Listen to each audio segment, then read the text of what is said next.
श्री महाकालेश्वराय गुरुवे नमः। सोमवार व्रत की विधि।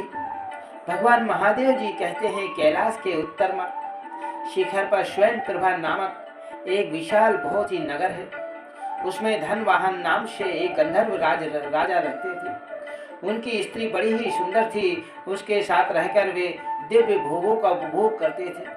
समय के अनुसार उनके 8 पुत्र हुए। पुत्रों के बाद एक कन्या उत्पन्न हुई जिसका नाम गंधर्व सेना था। वह पिता की आज्ञा से बहुत सी कन्याओं के साथ बहुत प्रकार से वृक्षों की लताओं, फलों और फूलों से सुशोभित सुंदर वन में खेला करती थी। एक दिन खेलती हुई उस कन्या को देखकर उसकी माता ने अपने पति से कहा, स्वामी, बंधु बांधवों सहित उसका तथा मेरा भी जीवन व्यर्थ है। जिसके घर में इतनी बड़ी कन्या अभी तक बिना ब्याही अविवाहित बैठी है। पत्नी के यूं कहने पर गंधर्वराज ने कहा, देवी, मैं पुत्री के लिए सुंदर वर की खोज करता हूँ। ऐसा कहकर धनवान ने पुत्री को पुकारा। माता पिता के बुलाने पर गंधर्व सेना तुरंत वहां आई और उनके चरणों में प्रणाम करके बोली, पिताजी, क्या आज्ञा है? धनवाहन ने प्रसन्न होकर कहा, बेटी, तुम्हें जो कोई वर पसंद हो उसे तुम बतलाओ। मैं उसी गंधर्व शिरोमणि के साथ तुम्हारा विवाह कर दूंगा। पिता के यूं कहने पर कन्या ने कहा, क्या तीनों लोकों में मेरे रूप के करोड़वें अंश में से भी बराबरी करने वाला कोई है क्या? क्या कहा देवी कन्या ने कि मेरी सुंदरता के रूप में करोड़ों अंश से भी बराबरी करने वाला कोई है क्या? उसकी यह अद्भुत बात सुनकर पिता माता भौचक्के रह गए और आपस में बोले, पुत्री ने यह बहुत अच्छी बात नहीं कही है। क्या कहा? पुत्री ने यह अच्छी बात नहीं कही। गंधर्व सेना उस विशाल उद्यान के पूर्वार्ध सखियों के साथ खेलने लगी। बसंत का समय आया। वहाँ झूला झूल रही थी। उसी समय गणनायक शिखंडी दिव्य विमान पर बैठा हुआ वहां से निकला। उसने आकाश से ही उस कन्या को देखा। मध्य संध्या का समय था, शाम का समय था। वह विमान से उतरा और उसी उद्यान में ठहर गया। उस समय उसने गंधर्व कन्या के मुख से यह वचन सुना कि संसार में कोई देवता अथवा दानव मेरे रूप के करोड़वें अंश के बराबर भी नहीं है। अथवा गणनायक के अहंकार में भरी हुई उस कन्या को शाप दे दिया। तुम रूप के अभिमान में गंधर्व और देवताओं को तिरस्कार करती हो, अतः तुम्हारे शरीर में कोढ़ हो जाए। यह श्राप सुनकर वह कन्या भयभीत हो गई और साष्टांग प्रणाम करके दया की भीख मांगने लगी। उसकी विनय की गणनायक को दया आ गई और उसने कहा, तुम्हारे गर्व का फल है, इसलिए गर्व कभी नहीं करना चाहिए। हिमालय के वन में गोश्रृंग नाम से एक श्रेष्ठ मुनि रहते हैं, वे तुम्हारा उपकार करेंगे। यूं कहकर गणनायक चला गया।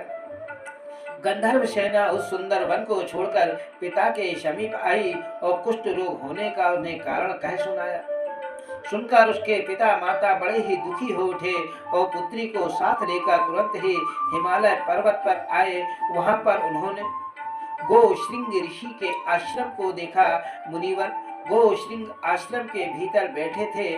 उनका दर्शन करके स्तुति प्रणाम करने के अंतराल में दोनों गंधर्व दंपत्ति ने कहा, मेरी कन्या शरीर कुष्ठ रोग से पीड़ित है, जिसकी शांति का कोई उपाय करें।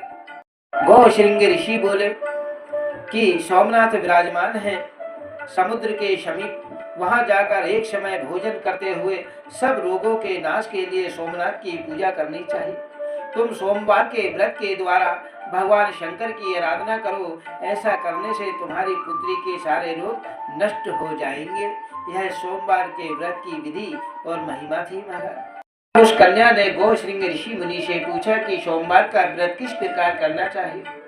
तब गोश्रृंग ऋषि ने बताया, ब्रह्म वेला में उठकर नित्य फ्रेश होकर नित्य कर्म कर आदि के निवृत्त होकर दातुन मंजन आदि करके स्नान करके स्वधर्म के अनुसार नित्य कर्म करके सुंदर समतल एवं शुद्ध स्थान पे उत्तम कलश स्थापित कर, जिसमें आम का पल्लव डाला गया हो।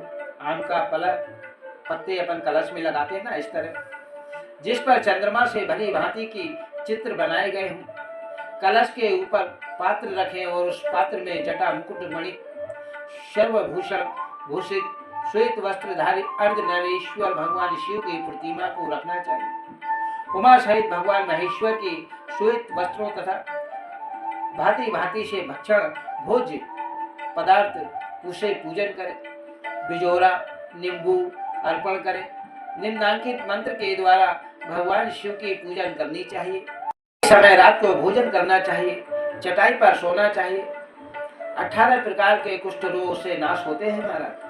दूसरे सोमवार को करंज का दंतावन करके ज्येष्ठा षष्ठी से भगवान शिव का कमल के फूलों से पूजन करके विधि पूर्वक मधुर भोजन करें। भगवान को नारंगी चढ़ाएं। शेष सब विधि पूर्वक करें। सोमवार को करने से लाखों गोदान का फल प्राप्त होता है। तीसरे सोमवार को अपामार्ग की दातुन करके भगवान शिव का पूजन करें। अनार का फल और भोग लगाएं और तथा चमेली के फूलों से इनके पूजन करें। इस प्रकार सोमवार का व्रत पालन करने से अक्षय पुण्य का भागी होता है, धन धाम के संपन्न होता है, स्त्री पुत्र आदि से भरा पूरा परिवार होता है। उसके खानदान परिवार में कोई दरिद्रता अथवा दुखी नहीं होता है। और इस प्रकार विधि पूर्वक व्रत करने पर मनुष्य देह को त्याग करके मृत्यु के पश्चात शिवलोक को जाता है। परम सुंदर कथाओं को सुनने के लिए इस चैनल को लाइक सब्सक्राइब अवश्य करें।